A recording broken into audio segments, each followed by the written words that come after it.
Hey, welcome to Scratching the Surface. I'm Jarrett Fuller, and this is a podcast about music packaging and branding. Today's guest is Willo Perron, who maybe at first glance doesn't seem like the usual Scratching the Surface guest, but as you'll see, he is somebody whose work I've been interested in for a while now. Willo is a designer, creative director, and partner at Perron-Roettinger, an LA-based design studio that works across branding, interiors, books, and live performance. Over the last few years, Willo has made a name for himself, working with artists like Kanye West and Jay-Z, St. Vincent and Drake, and Rihanna on their live performances, stage sets, and packaging and advertising. But he's also designed retail spaces for brands like Adidas and Yeezy, and he got his start designing the retail spaces for American Apparel back in the early 2000s. I wanted to have Willo on the show to talk about this intersection of branding and live performance. It struck me that these worlds were increasingly overlapping. These artists are brands themselves now, and brands are increasingly moving into these theatrical style retail spaces. This is something I've written about and was curious what Willo takes from each side and how they are coming together. This, of course, leads to all sorts of other conversations about the problems with the term creative director, the value of being multidisciplinary, and his own self-education in design growing up in Montreal. I hope you enjoy this conversation as much as I did. If you like this show, I hope you consider supporting it on Patreon. We offer 3 monthly tiers, $3 for students, $5 for patrons, and $10 for superfans that give you access to all sorts of bonus content like monthly newsletters, early episodes, transcripts, and exclusive interviews, all while helping to financially support this show. So if you like Scratching the Surface, if you want to see it continue, I hope you consider joining us on Patreon. You can visit patreon.com/surface podcast for all the details and to help support the show. Thanks, as always, for listening, and enjoy this conversation with Willo Perron.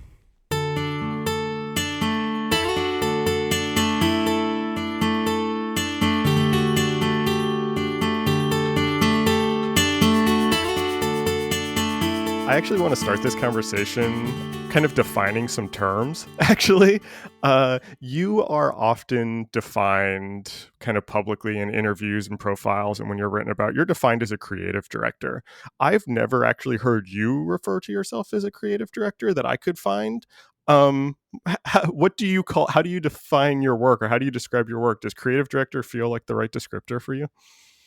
No, I really struggle with that term. I think as a descriptor, it's actually super accurate, Hmm. but I think that the term has been co-opted so much that I tend to sort of shudder at even like that. Um, I just feel like I don't, it's like if you have a single design practice at all, you're kind of a creative director now. So like photographer, creative director, choreographer, creative director. Like, so I kind of like revert to designer, director, because you actually have to have like a real skill to be a designer. You can't just have like pointed at stuff that you like. And directors really, I'm a storyteller, and I build worlds, and I get different disciplines to kind of all work together to build one bigger story. And I think that that's what a director's job is. So that kind of tends to be what I default to. At least that's what I put on my visa application. Yeah, I mean, and that's a little more specific than creative director, which your answer exactly set up what my next question was going to be, because that this term creative director has just kind of invaded every discipline. It's, everybody refers to themselves as a creative director, regardless of kind of, the field that you're in, whether it's design or not, which, beside the point. But even, we see, kind of Instagram influencers, and I'm not saying this in a negative way, referring to themselves as creative directors, or that their work is in some way creative direction. And I was curious how you felt about, or if you had thoughts on this term kind of becoming this catch-all for anything that is multidisciplinary, or anything that is kind of public and branded and narrative in some way. Do you have thoughts on that? It's interesting because it's like if you look at a lot of these careers that are now coveted, being a chef, being a designer. These were all things that weren't sexy when most of us got into it, Right. and they were kind of marginal. So it became kind of the sexy gig. It's like everybody was a fashion designer, you know, 5, 8 years ago, and now everybody's a creative director. And it's just I I tend to sort of like stay away from titles, and even within our studio, we don't really kind of hand out titles for exactly that reason. You know, I think that these are things that should be like bespoke to you, or like that you would like earn. But I think that people are just like, I'm a creative director as like this sort of badge. It feels really weird to me. Like it feels anybody can sing, but you can't call yourself a singer until you can kind of do it properly. You know what I mean? I mean, but is there? I don't disagree with you, but in kind of thinking about that, maybe like removing the title, I'm struggling to kind of articulate my question. But I think you're onto something interesting here, where social media and this kind of rise of personal branding and all of that has made these ideas like you're talking about of being a designer or being a creative director or something that everybody is doing whether they realize it or not, and some people are then kind of calling themselves that, but everybody is kind of branding themselves in some way, Hmm. right? And so even if you don't even if you haven't earned it, you're engaging in it, right? You know what I mean? Yeah. I don't know. It was something that like quickly became something that I didn't want to be attached to. Yeah. You know? Well, let me ask you this then though, because you did say that you typically refer to yourself as a designer, and I know you just said that you try to avoid titles, and so I'm not trying to label you in any way at all, but you identify a little bit more with that term designer, and that you got into design when it was not sexy, when it was not what it is now. Where did your relationship to the word design, or can you talk a little bit about when you realized that all this stuff you were doing, and we don't have to kind of go through your whole background, but you were making flyers and kind of doing skateboards and like stuff that we now think of as design. When did that word design become something that you felt like, hey, this is actually all the stuff that I'm doing and interested in? Um, hmm. I think that, you know, I was always um, kind of curious by this. I think that like the two things I was really curious about young was cooking and food Mm, and design. mm. Not even like art, but like design.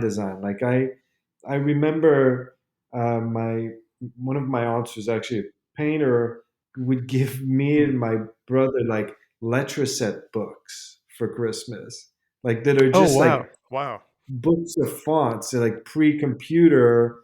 They were basically catalogs of fonts, and I just remember I would like read these things. Like I would just like look at these things all the time, and there was like a local fashion designer where I grew up that had kind of a storefront, and he had like his workshop in the back, and I was like preteen, and I would just like go bother him all the time and just Mhm. like, watch him work, and and it would just like illustrate like clothes and houses and all these things. Like I can go back to drawings from being like 8 years old, and there's like sneakers and like Yeah. full Yeah. clothing collections, and like working on like different typography. And so that's always been really really present. And I have a slightly older brother who is constantly buying used books about architecture. And this was like when people were kind of like throwing away mid-century stuff, Hmm. and my brother like somehow like taken to sort of like Miss Vanderohe, and Montreal had kind of this boom in the 60s and early 70s that a lot of like great architects and designers came into the city and built stuff. So we had kind of Mm. all this stuff kind of just lying around that people weren't even using anymore, and just like all this like furniture. And my brother would just like buy like original Herman Miller like Eames pieces for like $5 off the back of a truck, you know. That's amazing. Yeah. Um, and a lot of like vintage guys, like even like New York City vintage guys, like going picking in Montreal was like the easiest thing in the world. It was like cheap. That's awesome. There was tons of it. Um, so that kind of was like very much our conversations going into kind of our teenage years. And then I just had like a fascination with like culture and kind of like getting to the bottom of everything, and the Mm. source material of everything. Um, so music and all the stuff that I was into, like music and skateboarding and like all that stuff, I would just like keep going further and further to source material, and then eventually started making stuff.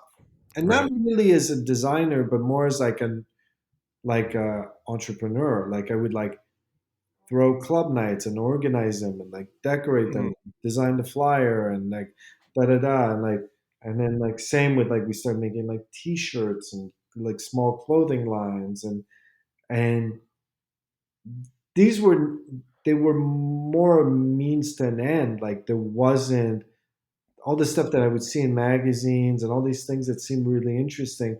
They didn't exist where I was. So I just started making things because we didn't have, so there was just sort of like this localized equivalent of it was kind of my beginning of my design career. Was just like, we don't have this type of clothes here. Like streetwear didn't exist, so it's like, let's make it. Yeah. We didn't have, there wasn't like hip hop nights or blah blah blah. So I was just like, let's just do it. It's so interesting because I mean, I'm a little bit younger than you, and and we grew up in completely different areas, but I was the same way where I was like very interested in design. I didn't know that word when I was a kid, but I loved type like what I now know as typography, and just like going to the store with my parents and just looking at all the signage and being like, why does that A look different than that A? Like what is that? And my parents didn't have they didn't know, what I was talking about. And drawing buildings and making my own t-shirts, it was exactly the same. I'm curious though, you are completely self-educated in this. You never actually studied any design, is that right? Yeah. So can you tell me kind of how you, because that's kind of like where our childhoods diverge, I guess, is because then I just like never wanted to leave school and just like kept going back to study this stuff more. How did you start to kind of like, I don't know, build a framework of understanding what all this stuff was and how you were thinking about it? Where did you go? You were getting these architecture books, you were seeing the stuff your brother was kind of buying. You were obviously producing it, but where did you start to kind of get references and kind of that historical kind of context for all of this? I think that again, it's like my approach was really came from like sort of an entrepreneurial side. Mm, It was like developing things, and even when we used to do like early club flyers and stuff like that, like I would go see a graphic designer or like friends of mine that had like knew how to use kind of like Illustrator, Photoshop, and had a computer, and I would just like sit with them, and they were basically my arms and technique. And I think a lot of it is like kind of copying at the beginning. Like, yeah. when we started making clothes, it was like, we're looking at California streetwear and what was going on in like sort of New York club wear, Mm, and just like you're mimicking it in a way. You're just doing a sort of like your version of it, but it's very, very close in tone to what exists, which I actually really recommend to people. Is like, if you like something, it's like try and replicate it exactly, because then you'll understand like what it is about the proportions and the scale and the weight of everything that you like. And it explains a lot. Like it's sort of like, by trying to rebuild something that you look at with admiration, uh, when you rebuilt it, you kind of understand what the guts of it are and why you admire it. So I think that that's a lot of like my start was really kind of going at it from an entrepreneurial side.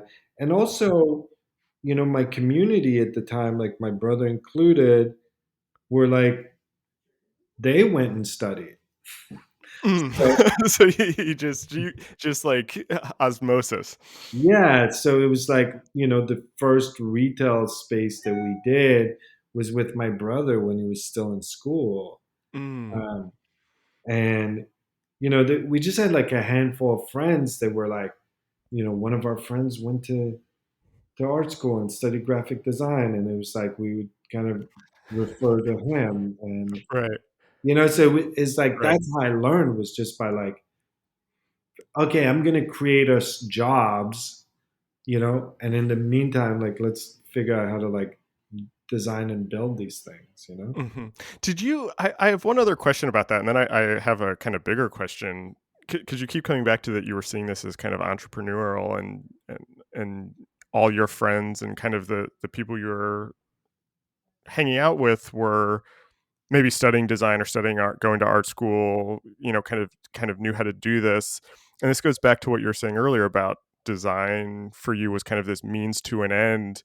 When did you start to think, I I could actually like do this as a job?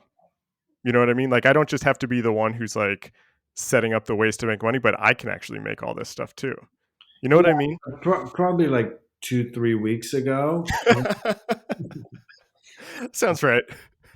I mean, it's funny. It's like a thing where the first part, I think, of the design, like design as work, as career to me, Hmm. was like, oh, every time you get to do something, you felt lucky. Right. It was like, oh, Right. I get to design this thing. I get to design that thing. Even if it was shitty things that you didn't care about. And so you're sort of reacting. You're kind of, and you're compromising and reacting. And I know that this is like, it's different for everybody. Like some people like start with absolutely no compromise, and then kind of like maybe eventually realize that they have to, or they don't. And um I never really had like an ideal aesthetic. Like I didn't think Yeah. of it as like a single no. I was more interested in everything. And to kind of answer your question about like when it sort of takes form, I always did multiple things. Like I used to own some retail stores and Right. did other things that were kind of like entrepreneurial. And not up until maybe, I don't know, 10 years ago did I solely focus on design. I want to come back to what you were saying about kind of collaboration and not having an aesthetic, but to go back to your self education and kind of this osmosis learning, what strikes me about you and what I really appreciate about how you talk about your work is that there is this sort of you are referencing designers from history. There's this kind of theoretical underpinning to how you talk about your work, regardless of the client or the type of work.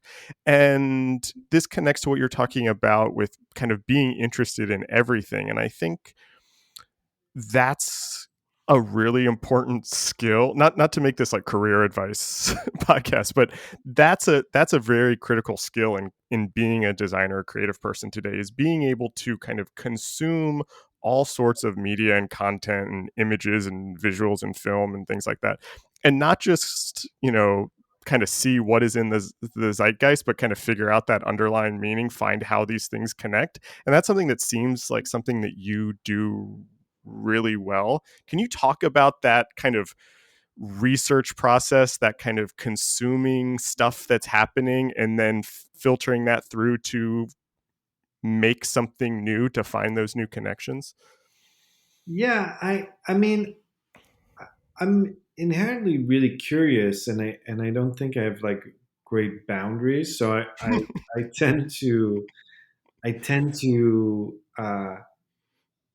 I'm like, oh, we need photos. Let's go shoot photos. Like I feel like, and not to undermine like everything we do, but the actual skill of like knowing the terminology and the technical nature of like, I don't know, building a stage or doing graphics or shooting photo. It's, you can learn the entire skill in like a very short period of time. And and really what it is that makes somebody a great designer or great artist or great chef or whatever is like this sense of attention and like detail and kind of, and having kind of a voice within that. Hmm. And like the actual technical part of it is, you know, it's like being a great musician doesn't mean that you're playing an instrument. You know, it's like this is not the era that we're in anymore. It's like you're emoting really well is what you're doing. Mm. That's why I was asking, because anybody can learn Photoshop or Illustrator or any of this software just through YouTube videos, very, very easily. But it seems like the skill is to be able to, and everybody is doing this, and everybody is producing images and kind of putting stuff out into the world, and the skill is to be able to kind of like sort through that in some way. It's like I'm trying to avoid using the another buzzword, speaking of buzzwords in creative direction, curation, this sense of being Right. able to kind of sort through it all and make sense of it all, which is something that I think more than like what you're talking about, more than just kind of going out and figuring out how to take the photos or learning software. It's that piece. And I'm kind of curious how you do that. And like is that something that's just, you're just kind of, are you always looking at things and thinking about things? Are there places that you look? Is every project have a kind of designated research phase? How does that kind of manifest itself in your work and life? I mean, I love research, and I love kind of knowing what's out there for the sake of trying to not reproduce other people's things, and also for the sake of like trying to figure out how to like hybrid new ideas and kind of Right. figure out different functions. Um, and yeah, everything does have a research phase. I think that I'm really attentive. Like, I think that everybody wants to speak of who they are and what they do and everything else like that.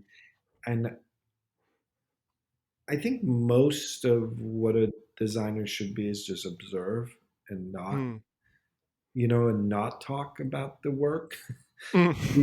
Like, kind of like, As you say, as we're 23 minutes into this yeah, conversation talking yeah. about work. But I also didn't talk about my work for the first Yeah. 27 years of it, Yeah. until I was like confident that I had something to say about work. And that's, Okay. I think both me and my partner Brian really didn't talk about work that much. Yeah. And he was like a professor, and he comes from, a much more academic background than I do. But yeah, it's sort of like the idea of kind of observing and research and being like really precise about the sensitivity to who you're doing something for, and where does it land, and how does it talk to the audience, and like, how do people react to it. And I think that, that's a big part of the success of my work, is just like, it is like a fundamental sensitivity and kind of antenna, radar antenna, whatever you want to call it, like receptor to information in that respect, like the subtlety that makes one subgenre completely different to another subgenre, but like, to sort of like layman might seem like just one thing. I'm interested in that. Like, I'm like legitimately curious and interested about this sort of like finite detail between those things. So when I do work, it comes in with that in mind. It's not just a sort of like cheap kind of like, oh yeah, you guys are, rappers do this, and it Right. looks like an episode of Law and Order. When they do a rapper, it's always like a guy with like a Yeah. gold chain and like pair of Versace glasses, and it's like, okay, you missed the mark by about 25 years. Right, right. I mean, that's exactly why I was asking you that question too, and it goes back to your earlier comment about not really having an aesthetic or a style, and I think all of these things kind of fit together, and it's all in that nuance that you're talking about, and I think it shows in the work that you've done and that you do, and maybe is a way to talk a little bit about branding. You in the studio, you do a lot of kind of branding work, and I'm kind of fascinated by the concept of branding. Generally, I've worked in branding. I've also written about branding more on the kind of critical side. But to me, the evolution of the word branding is so fascinating, and that branding in many ways has become kind of the central metaphor of our time. Everything, we think of everything as a brand, Mhm. and I want to know kind of how you think about branding, because I think it goes back to what you're talking about these kind of the nuance and those kind of emotional resonances, that's actually kind of the key part of branding here. It's not just about that surface level uh let's take some photos or do some illustrations or make like a nice word mark, but it's all these kind of like emotional pieces to it now. And how do you think about that in your work and in the studio? I I mean, it's pretty much the same thing. It's, who's the audience? Okay, what's the how does the audience live, or like what do they like, or it's a kind of a study of the person, and it's like what would bring that person joy in in an object, and like how does that fit in next to like the other things that bring them joy in their lives, and what's the ethics behind a person that would buy this or support something, or um, and it all goes kind of through the same filter as doing a pop show for me. It's like who's the person? Okay, so the person is the brand. Who's the person? What does that person represent? What's their like value system? Who's the audience? Who's the fan? Like Hmm. what did they want to see? How did they, and you can kind of take all that apart, and people will find the thing that you made. It doesn't even need to go, it's sort of like the Yeah, idea of marketing is antiquated because now we just are making things for, you don't have to sell things to people. Like people exactly. sell it themselves, really. Yeah, you knew exactly where I was where I was going with that question, because what struck me in thinking about you and your work is that the stage design, the set design, the kind of pop shows, and the store design and retail design, kind of at this point, this is a little bit reductive, but are kind of the same thing. You're creating experiences, you're creating branded experiences. Some are for a person who is a performer, some are for a product, that are about, just as much about selling an experience as they are selling a product. That's how you think about it also? Like those are just kind of two different contexts that are doing a kind of similar action? Yeah, in a way, I like hate the word selling, just in that, Yeah. and the idea is to like enchant people. Why do you go to a restaurant instead of just like putting a frozen dinner in the microwave? It's like it's the experience that it's like it's the social, it's like kind of like discovery, it's everything that goes around that, and I think that you know money becomes like this really kind of bizarre thing when we're talking about like art and design. um, Hmm. and I know that we all have to be sort of like practical and sort of like driven a little bit by that, as but but I think that like the first thing always is more of an emotional response. It's not about like how many people can I get to line up at this cash register? Right. Right. People are going to line up at a cash register if you do your job well. Is more like how I feel about Right. Right. it. People are buying tickets for a show if the show is fucking good, you know? Right. Yeah, I mean, and that's what I'm kind of was meant. I was not thinking necessarily like actually selling a product, actually, money being exchanged, but more this idea of presenting an idea, selling an idea. And so many of these direct to consumer brands that now have, flagships in every major city, it's just as much about the experience and being kind of associated with that experience. You go to that store to feel something, to say that you went there, just as much as buying a product. Sometimes you don't even buy the product, you just want to go because it's the cool brand, and that to me seems very similar to going to the pop show. The first kind of project of yours that I guess I was probably aware of, even if I wasn't consciously aware of it being you, was the American Apparel stores, Mhm. in the early 2000s, which to me are like a great example of that kind of deconstructing the flagship to be this kind of store that could live in all sorts of places, and it was also an experience, and it was this kind of fully branded experience. And as a college student, when those stores were kind of at their height, Mhm. that's I loved going to the American Apparel store to get a a blank T-shirt. Yeah, I mean, you could buy a blank T-shirt anywhere, but yeah, that's the whole point. And it's also like subtleties too. It's like you can buy a blank T-shirt anywhere, but it doesn't quite fit right, or it's not the right color, or it's not like blah blah blah. Like, yeah, it was like totally, again, I hate this word too, but like totally curated. It was.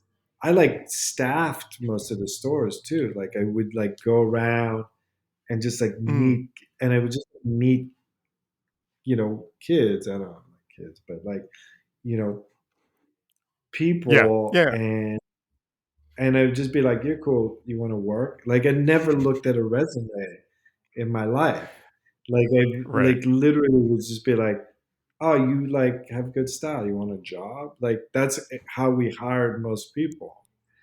Mm, So, it was also super dysfunctional, but I also know a lot of great people that was their first jobs. And like, if right. you really think about it, as a teenager, your options to go work somewhere are pretty slim. And then it's like, if you're ambitious and you're style and you're cool and like blah blah blah, this was an environment that like fostered more of those people that Mm, interact and have like do things. And I know a ton of people that are like great, photographers, designers that own companies that was their first jobs. And like I see them now and I'm just like, oh, that's incredible. Like, it's like that was like an environment that permitted that. It was also a total mess, but yeah. Well, we don't have to talk about we don't have to talk about that. Can you talk a little bit more though about kind of that kind of retail experience, and kind of thinking about creating that environment where people wanted to be associated with that, and how you've kind of taken some of those ideas and applied those to these pop shows and these stage sets, because they are so clearly related now and are kind of doing similar things like we're talking about. What are some kind of direct ideas that you've taken from the retail space and moved to the pop show? well, I think one working in like space and dimension versus starting very much like you, which was like doing graphic and typography, and then going into clothing, which is a little bit more dimensional, but not as much, and then like working in sort of like space, and like so. I think that like retail was like super important in that, and then the theatrics of the space. It's like the lighting, the smell, the how it circulates, the staff that's in there, how the staff Mm, is dressed, who the staff is. All that was like so important to me. Like just doing. Uh, I don't really understand how designers can kind of just like do the one part and like hand it off. Like I just yeah, yeah. never feel good about it.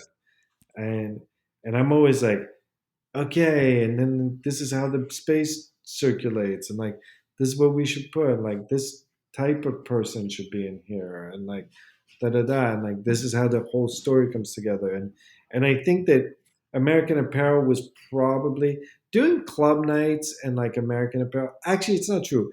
Everything I've ever done has been this, where I'm like design a clothing collection. I'm just like I have to do the booth. I have to go do the catalog. I have to Yeah. be at the photo shoot, get the photographer. Like I, there was no like letting one thing just happen. It was always Yeah. like it needed to be kind of like all the way thought through from the inception of like the t-shirt to where the experience of the purchasing and marketing campaign and photography, but it all had to be connected to me. Yeah, I love that. I mean, I'm the same way in my design practice. I've also written about this a lot, and this idea that, if you look at designers in history, they were all doing everything. Um, they were like designing the furniture and the ads for the furniture, and the spaces where it was sold, and that we now have this kind of increased siloing of the design profession, that you're now not just, I mean, maybe this is where the term creative director, it's almost like a resistance to that, because it's like a way to kind of say that you want to do everything, but you have like the user experience designer, or this is the print designer, or the exhibition designer. And that happens in school too. We put students through these kind of tracks, like you're going to study, you get to pick whether you want to study branding or interaction or motion design, and Right. then all their classes are around that.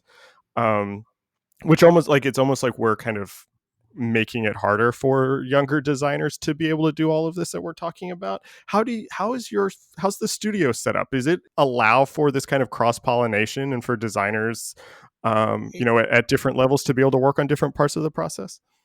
It does. I mean, it also does have people there specialized, but I like challenging people and throwing them into things that they have no idea about either. Um, and but sort of going back to this sort of idea of kind of specializing out of school, or I I think that the fascination and the sort of like conversation around our studio, and sort of like throwing around the sort of words like Mhm, multidisciplinary. mhm. Um, it's funny. I think about this as we're kind of going back to something. We're not going. This is not like new to me. Yeah, This yeah. this is like world building is what kind of designers and artists are doing and have been doing. And I think the fascination maybe is what the impediment was in the past was probably just like cost, Yeah, like yeah. buying a camera to become a photographer, developing film, like getting a green, like a dark room, getting a blah blah blah, like sets and stuff, and like okay, and then like you want to do graphics, then you got to get a computer and a scanner, and Mhm, like all this shit is like is super cheap now. You can do all of it with your phone, basically. So, so I think that this idea of the creative director or the multidisciplinary designer is just like feels like new and fresh to everybody, but it's just like kind of we kind of went away from. exactly. Exactly. It's like what we used to just call designers. That just It. was what a designer did. They did Yeah. all of those things. Yeah, I agree with you completely. Continuing on this theme of multidisciplinary, at the studio, you are working on retail spaces, interiors, identity and branding projects, books, print projects, these live shows. I'm curious how those kind of bigger projects where you do have full control, where you're like designing every facet of it. How does that approach happen in something that's like a book design or packaging design? Are you always trying to work on these projects in a larger context, or are you able to kind of create these experiences that you're talking about in an album packaging or in a kind of printed book? Yeah, I mean, I think I can't really speak for books because that's really Brian's kind of Okay. baby, and I've never designed a book in my life. Oh, oh, interesting. Okay. That's really all Brian's work. Um, we both have done a lot of like album packaging.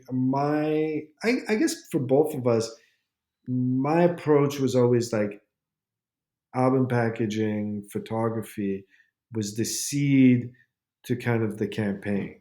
Mm-hmm. And Mm. and so this is like the first conversation that we're gonna have with the public. Is like you're gonna see a single cover or some photos with press and like it's gonna start there. So Right. so those things need to be like figured out really well up front, and then that leads into kind of full album package, which is now more and more irrelevant. But we do some physical stuff still because we like the the idea of kind of like these objects.